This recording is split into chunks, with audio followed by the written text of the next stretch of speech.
Hello friends, मैं हूं आबिद और आज की क्लास में हम सीखेंगे फ्यूचर कॉन्टिन्यूअस टेंस। जी हाँ गाइज, अभी तक हम 9 टेंस यानी 9 टेंस कर चुके हैं। We have completed 9 tense, 4 for present, 4 for past और एक हमने फ्यूचर का कर लिया, फ्यूचर इंडेफिनिट। अब आ रहा है नंबर 10, फ्यूचर कॉन्टिन्यूअस टेंस। ठीक है गाइज, क्या होती है इस टेंस की पहचान? इस टेंस की पहचान होती है जिन वाक्यों के अंत में आएगा रहा होगा, रहे होंगे या फिर रही होगी, रहा होगा, ये सब आ जाता है, वो हो जाता है फ्यूचर कॉन्टिन्यूअस टेंस। वह सो रहा होगा, ऐसे ऐसे एग्जाम्पल। वह खाना खा रहा होगा, भारतीय टीम अच्छा प्रदर्शन कर रही होगी, ठीक है ना। वह क्रिकेट खेल रहा होगा, वह इस समय ऑफिस में काम कर रहा होगा, ये सब सेंटेंस फ्यूचर कंटिन्यूअस में आते हैं। कौन सी हेल्पिंग वर्ब से बनेंगे ये आपको पता होगा। हमने फ्यूचर इंडेफिनिट के अंदर हेल्पिंग वर्ब लगाई थी विल। एक खास बात और इजी बात हमारे लिए ये है, फ्यूचर के लिए बहुत इजी टेंस होता है क्योंकि इसके अंदर विल जरूर आता है हर किसी टेंस के अंदर। जैसे पहले मैं फ्यूचर इंडेफिनिट किया था, वहां पे केवल विल आया, शैल का यूज नहीं करते, वो मैंने आपको पहली वीडियो में भी बताया था क्यों नहीं करते हैं। ठीक है, दूसरा फ्यूचर कंटिन्यूअस आता है तो उसमें विल बी आ जाएगा यहाँ पर। जब अभी हम करेंगे फ्यूचर परफेक्ट तो उसमें आ जाएगा विल हैव, और फिर लास्ट करेंगे फ्यूचर परफेक्ट कंटिन्यूअस में आ जाएगा विल हैव बीन। यानी विल जरूर आता है स्टार्टिंग में, यानी फ्यूचर शो होता ही विल से है। जब भी फ्यूचर की बात करेंगे तो विल जरूर आएगा। पहले टेंस में विल, दूसरे में विल बी, तीसरे में विल हैव और फोर्थ में विल हैव बीन। हम अभी आज फ्यूचर कंटिन्यूअस कर रहे हैं ना, तो हम यहाँ पर बात करेंगे फ्यूचर कंटिन्यूअस टेंस की हेल्पिंग वर्ब की। वो होती है विल बी, यानी विल के साथ में बी लग जाता है तो समझ लीजिए, समझ जाइए ये कौन से टेंस की हेल्पिंग वर्ब है, फ्यूचर कंटिन्यूअस टेंस की। तो दो चीजों की बात हो चुकी है, तीन चीजों की बात करते हैं हम हमेशा। दो की हमने कर ली है, पहचान हो गई रहा होगा, रहे होंगे, रहा होगा, और हेल्पिंग वर्ब हो गई विल बी। अब आ जाइए इसमें वर्ब यानी क्रिया का कौन सा रूप यूज करेंगे हम इसके अंदर, और यानी वर्ब की फॉर्म कौन सी आएगी, first form, second form, third form या आईएनजी फॉर्म। जैसा कि आप जानते हैं हम बहुत सारे टेंस कर चुके हैं, कंटिन्यूअस टेंस आ रहा है लास्ट में। कौन सा टेंस आ रहा है? Continuous tense. जब भी लास्ट में कंटिन्यूअस टेंस आ जाए कौन सी वर्ब लगाते हैं? वर्ब की फर्स्ट फॉर्म के साथ आईएनजी। जी हाँ, फोर्थ फॉर्म भी बोलते हैं इसको हम। तो वर्ब की फर्स्ट फॉर्म यानी first form of the verb plus ING, ये इसका क्या हो जाएगा, इसमें वर्ब का यूज हो जाएगा, इसमें आईएनजी का। ठीक है, तीनों चीजों की बात हो गई, रहा होगा, रहे होंगे, पहचान, हेल्पिंग वर्ब हो गई विल बी, और वर्ब की फर्स्ट फॉर्म के साथ आईएनजी। बस ये रूल आ गया ना। अब कर लीजिए सेंटेंस, अपने आप कर लेंगे क्योंकि जब यही तीन चीज तो होती है मेन। अब पहला सेंटेंस लेते हैं, जैसे वह चाय पी रहा होगा। वह चाय पी रहा होगा तो क्या बन जाएगी इंग्लिश? चलिए फॉर्मेशन लिखना चाहें फॉर्मेशन भी लिख लीजिए। सबसे पहले subject, then helping verb will be, then verb की first form plus ING, then object.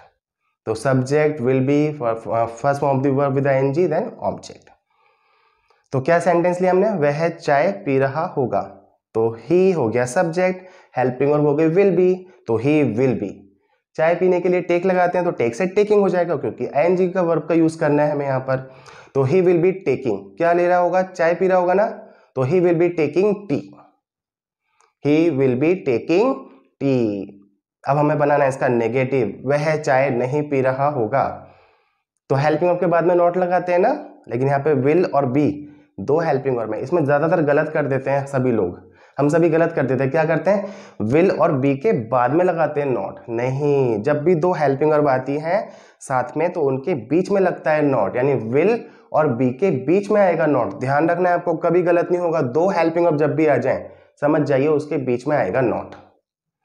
तो नेगेटिव सेंटेंस बन जाएगा वह चाय नहीं पी रहा होगा, तो ही will not be taking tea. क्या बन जाएगी English? He will not be taking T. अब हमें बनाना है इसका इंटरोगेटिव यानी प्रश्नवाचक।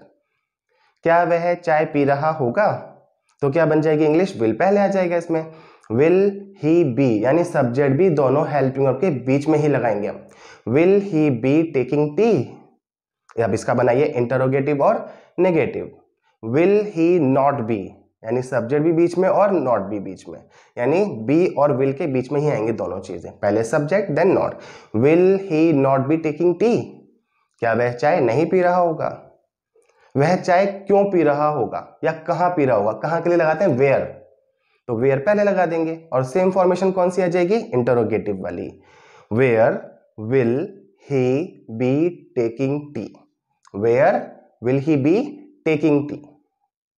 और वह चाय कहां नहीं पी रहा होगा तो क्या आ जाएगा, where will he not be, यानी वेयर के बाद कौन सी फॉर्मेशन, सेम फॉर्मेशन इंटरोगेटिव और नेगेटिव वाली, where will he not be taking tea. हो गए 6 के 6 सेंटेंस, सारे एक बार दोबारा से रिपीट कर लेते हैं। He will be taking tea, he will not be taking tea, will he be taking tea, will he not be taking tea, where will he be taking tea और where will he not be taking tea. ठीक है, एक example और कर लेते हैं, अच्छे से समझ में आ जाएगा आपको।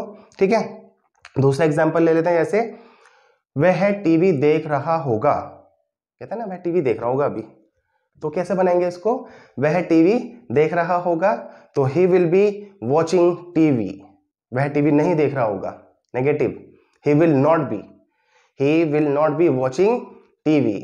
क्या वह टीवी देख रहा होगा, will he be watching TV, क्या बोलेंगे, will he be watching TV. क्या वह टीवी नहीं देख रहा होगा, विल ही नॉट बी, बस यहीं तक ही तो चेंज करना है, वो हेल्पिंग वर्ब का चेंज ध्यान रखना है आपको। ठीक है ना, he will be, he will not be, will he be, will he not be. तो क्या वह टीवी नहीं देख रहा होगा, तो will he not be watching TV. वह टीवी कहां देख रहा होगा या क्यों देख रहा होगा, चलिए क्यों देख रहा होगा लगाते हैं, वह टीवी क्यों देख रहा होगा, तो वाई पहले लगा देंगे और सेम फॉर्मेशन इंटरोगेटिव वाली, वाई क्या हो जाएगा फिर, why will he be watching TV, वह टीवी क्यों देख रहा होगा, और क्यों नहीं देख रहा होगा, तो why will he not be watching TV. 6 के 6 सेंटेंस हो गए, भी यही फॉर्मेशन होती है इसकी। ठीक है, तो सारे के सारे सेंटेंस बना लिए हमने फ्यूचर कंटिन्यूअस के, सारी प्रैक्टिस भी कर ली, पहचान भी याद कर ली इसकी, तो यही होता है इसके। ठीक है ना, मैं आपको केवल 5 सेंटेंस दूंगा इसकी प्रैक्टिस करने के लिए। ठीक है ना, स्क्रीन पर अभी आप देखना 5 सेंटेंस आ जाएंगे, आप उनको बनाकर रिप्लाई कीजिए कमेंट बॉक्स में। ठीक है, मैं आपके वहां पे चेक करूंगा, रिप्लाई भी करूंगा किसका सबसे अच्छा आंसर है, तो जरूर करना गाइज आप। तो ये था आज तक की, इसमें आज की वीडियो में इतना ही, अभी तक के लिए इतना ही। आगे फिर एक नए टॉपिक के साथ में, नए टेंस के साथ में मिलेंगे, तब तक के लिए अपना ध्यान रखिए। और हाँ, अगर अभी तक आपने इस वीडियो को लाइक नहीं किया तो लाइक कीजिए, और सब्सक्राइब नहीं किया चैनल को तो सब्सक्राइब कर दीजिए। तब तक के लिए take care and bye bye, thank you.